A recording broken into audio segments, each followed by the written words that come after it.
There you go. 4-punch, 5-punch, 6-punch combination. Body shot, bang, bang, bang, bang. Telling him not to counterpunch. Boom! Will Rackman get up? Reloading!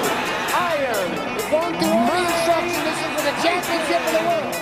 I expect a tough, clean fight. Protect yourself at all times. Any questions from the challenger? Welcome back, fight fans, to another episode of the Fight City podcast. I'm your host, Alden Kodash, and I'm joined by Jeff Fuss today. How are you? Oh, I'm great. How are you? I'm really well. We had a huge night of fights last night at the T-Mobile Arena in Las Vegas. Tremendous undercard, despite the fact that we didn't have too many marquee names on them. A lot of fights really delivered, starting with Mark Magsayo of the Philippines and his tremendous 10th round knockout over Julio Ceja in a back and forth affair. Very tumultuous fight. What was your take on the fight itself and Magsayo's performance? I really enjoyed the fight because this is, the comment kept coming up that Magsayo was kind of, I don't want to say protege, but underling to Manny Pacquiao, being given this opportunity to perform on such a large stage. Yeah. So coming into this fight, I was like, this kid, it's his job. He needs to perform, right? But then Ceja, a battle-tested veteran, is coming in and possibly upsetting the possibility for this young, hopefully future star up on the rise, right? Applying a lot of pressure, those body shots, woof. You could feel them from just watching them from your seat. Yeah. And he almost derailed the fight, right? And then Magsayo comes back and obliterates him in the 10th round, which was, I just thought that was the highlight, to the night. For the fight of the night, I would like to give it to Magsayo. Yeah, I don't really know where the energy came from because, as you mentioned, those body shots were pretty vicious. It just looked like, after the first round knockdown, Ceja immediately went to the body. He was not thrown off at all, and just it looked like Magsayo was falling apart, and he went down in the middle rounds. I thought it was only a matter of time, and then all of a sudden he just gets this spurt of energy in the 10th round. He looked like Aaron Pryor against Arguello after the black bottle. Yeah, he came out and he landed just some disgusting right hand leather that put Ceja out cold. And it's not a completely unfamiliar position for Ceja. It was mentioned on the commentary that he was doing very well against Guillermo Rigondeaux before he was knocked out in the mid rounds in that fight. But unfortunately, Ceja, this is his third loss in recent years against very quality opposition: Magsayo, Brandon Figueroa, Guillermo Rigondeaux. Tremendous fighter, just a little bit unlucky at that level. He had at least two of those three fights going his way, and he gave Brandon Figueroa a great fight, but he comes up short. And now Magsayo is the WBC mandatory at 126 featherweight territory. Gary Russell Jr. Not sure what he's doing, if he's doing anything. He might be fighting Ray Vargas soon. But what do you make of Magsayo's prospects at 126? I like them. I don't know, like you said earlier, and this was what not the highlight of the fight, but those body shots were taking a lot. It seemed like they were taking a lot of Magsayo. He comes back, gets his second win. I'm really curious to see what Freddie Roach was telling him in his corner. But for him at 126, I'm curious to see, because he was fighting a lot on the back foot.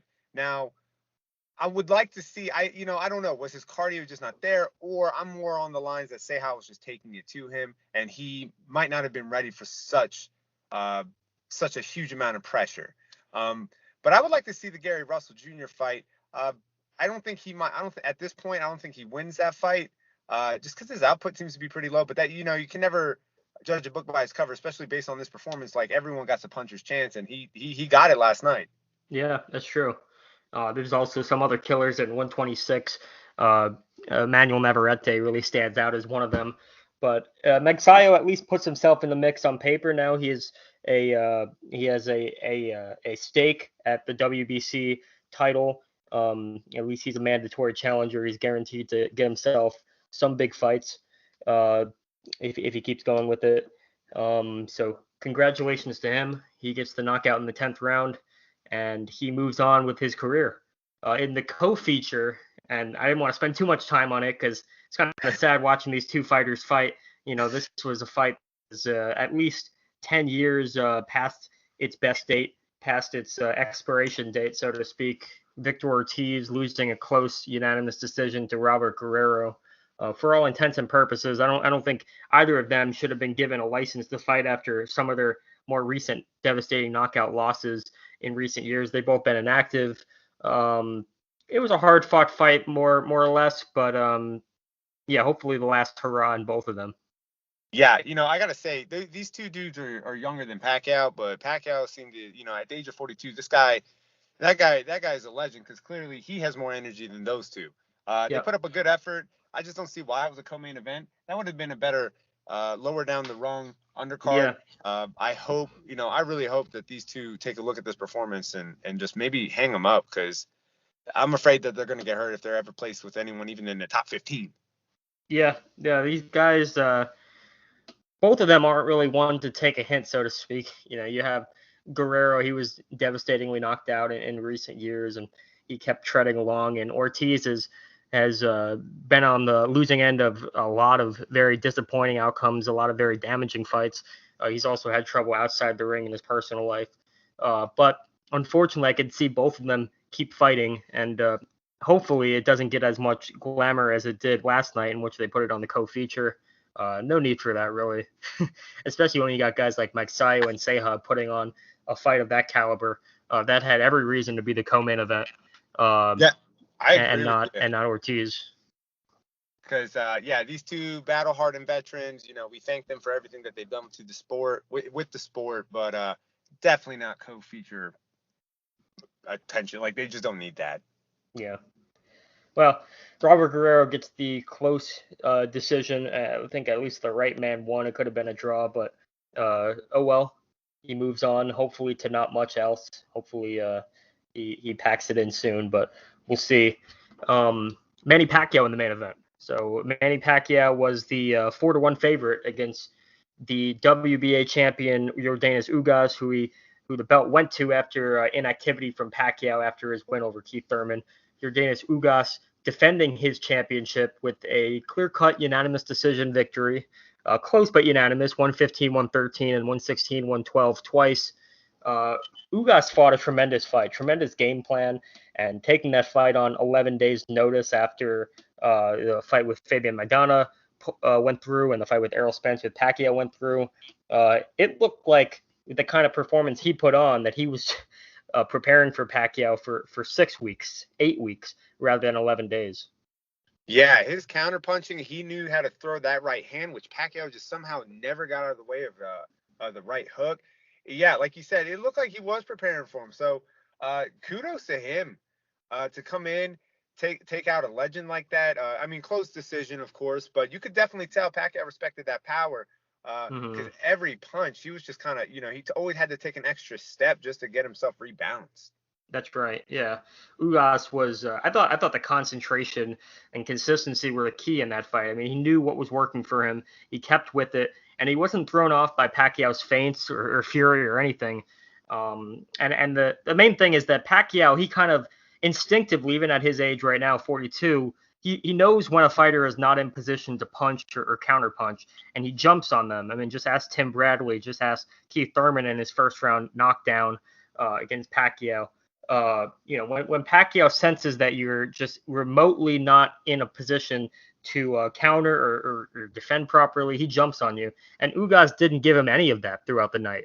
Ugas stood his ground, looked tremendously focused. I don't know where he was able to have that mental strength to go 12 rounds and just not get thrown off at all, and control distance behind his jab and won the fight. His right hand, as you mentioned, great weapon for him. He threw it straight. He threw it as a hook, threw it as a looping shot, threw it to the body despite the harsh warnings early on by Russell Mora. I can't say enough about Ugas' performance. I have to say, one thing that really caught my attention was in the middle of their exchanges, Ugas always finished with a right. That's right. And it was always clean. You could tell it stunned Pacquiao. And I'm sitting there thinking, like, was this part of the game plan, like after the first or second round? And it's just like, all right, just always continue. Always finish with the right hand. Because he just kept doing it over and over again. I'm sitting there thinking, Pacquiao, come on, dude. You've been in this game for a really long time. How are you not seeing this? But maybe it's father time. No one beats father time. Yeah, that is true. Pacquiao, Pacquiao, as Larry Hazard mentioned earlier, he has judge appeal, and Ugas didn't. He knew how to win that fight against Pacquiao, which very few guys know how to do. One of the ways is not to give Pacquiao the last blow in the exchanges, which is very easy to cede to Pacquiao with as much determination that Pacquiao brings into the ring. Ugas always finished the exchanges, and it was often that right hand that Pacquiao couldn't really find a way around. And Ugas landed a lot of big shots. And kudos to Pacquiao for at his age to be able to take that kind of leather and keep coming back. He still made the fight close. Ugas still clearly won the fight, and now he has a legitimate claim to the WBA title. He beat the man now that beat the man. Pacquiao beating Thurman, and now Ugas beating Pacquiao. Now Ugas could take that belt and either go the Earl Spence route or wait for the winner of Terrence Crawford versus Sean Porter, who will have the WBO title. He's really made a name for himself right now in the 147-pound landscape. Cool. So you guys retaining this belt throws him into the mix with Errol Spence and now Crawford. These two guys, Crawford and Spence, right? Spence definitely had the opportunity to fight Manny Pacquiao. Unfortunately, due to the thigh injury, he's sidelined. So I'm curious to see what their thoughts are as they're watching this. They got another guy, a Cuban fighter, who's in the mix with them now. Now, Manny Pacquiao, it's to be seen what he does next, possibly retire. I actually think after this fight, I'm not sure if I'd even want to see him in there with Crawford or Spence. But Crawford, once he gets past Porter, or if he gets past Porter, right? I'd like to see a round robin of the welterweights because there's too much talent there, and they're also starting to age. I didn't realize how old Spence and Crawford actually were. Not that they're old, but they're not like under 30. Yeah, it was funny to see Spence and Crawford and their emojis on Twitter last night as the fight was starting to pull away from Pacquiao. Obviously Pacquiao was someone that they both wanted to fight for that very reason. They probably saw age and that they were gonna be able to look good in a high money fight. But now they have Ugas, who is a very good fighter, tough to look good against. Would give anyone a good fight in my opinion. And now it's kind of hard to get around him in the fact that he is standing between any aspirations to become the undisputed welterweight champion of the world. Spence especially, because Spence and Ugas are both PBC fighters, and Spence really can't hide behind the promotional rivalry that Crawford has been hindered by with Top Rank and PBC. Spence and Ugas is kind of a no-brainer as we wait for Terrence Crawford and Sean Porter to unfold. So I think hopefully we don't see Ugas derailed by a rematch clause, or there was some discussion in the post-fight press conference of a rematch clause with Pacquiao, or Pacquiao wants a rematch. And I kind of got the sense last night watching the post-fight press conference that Pacquiao either at the moment he sounds like he's ready to pack it in, or it's going to be a lasting retirement for him. Yeah, in the ring during his interview, it's like who's really peppy after a loss, right? It's just I felt like you could hear it in his voice and see it on his face that maybe this is kind of like he's coming to that moment through the interview. Like maybe this is the moment. Maybe he said, "Let me take some rest and I'm going to go think about it." But it just I didn't see the confidence of like, no, don't worry, I'll be back. But he's 42. Like how much better can he be at this point? Yeah, this wasn't really Jeff Horn who got a gift decision over Pacquiao, or in the Mayweather fight, Pacquiao got to go back with $100 million or some odd, and had his excuse of the shoulder injury. This was a fight against Ugas that he clearly lost, and really has no excuse to fall back on besides the fact that he's old and he's no longer at his best. And I think that showed pretty clearly to the boxing world last night. So really all we're left with right now is, Pacquiao's greatest hits, in which he has plenty.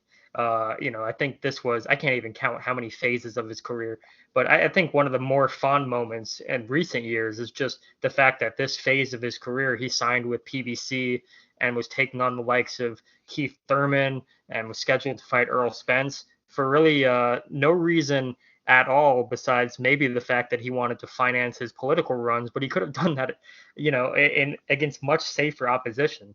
It's pretty crazy that he was bold enough to sign with the most dangerous welterweight outfit out there in PBC and take on the likes of Thurman and almost Spence. I think it just adds to his legacy. Here's a 42-year-old man who is a senator for his country, is a possible contender for a presidential election, but he's opting to face the top of the division. When, like you said, he could clearly fight lesser people, but we have other fighters who are way younger than him who, for whatever their reasons are not, signing the contracts if they're being sent to them. But here he is stepping in like, yeah, sure, I'll fight Errol Spence. To me, I was like, as a fan of Pacquiao, I'm like, ooh, do you really need to be taking this fight? But I think it's just a testament to who he is as a fighter. Yeah, Pacquiao could be taking the Mayweather route and be fighting Paul brothers and this and that. To be fair, though, Pacquiao was trying to target a fight with Conor McGregor before that fell through, and then he took on Earl Spence. But Pacquiao could have done it a lot easier than he chose to in this last saga of his career. But I think it just goes to show how legendary his career was in the sense that back when he was fighting Marco Antonio Barrera and Eric Morales, when I remember as a kid watching him knock out Morales in the second fight, and Jim Lampley said, he has 2 knockouts over Marco Antonio Barrera and Eric Morales. Can you imagine that? And that was just such a huge accomplishment at the time, and still is. But just to think of how much he's done since then, moving up in weight, first and only 8th division world champion, 5 of which he had lineal legitimate titles in. You almost forget how great an accomplishment that was when he beat Barrera in both fights and beat Morales 2 out of 3. It's just been such a long-winded, legendary run for the senator from the Philippines. Yeah, it is wild looking back on his such a long career, right? Some fighters, they'll retire after a decade of fighting, right? Because this sport is hard on the body, it's hard on the mind. But here is this little guy from the Philippines coming in as a last minute replacement for the Lebwaba fight, and wowing the world with it. Who is this guy and where did he come from? To now, wow, all right, he's 42, a senator, but still fighting, right? Yeah, the longevity, 27 years, it's unbelievable. Yeah, just the longevity of his career.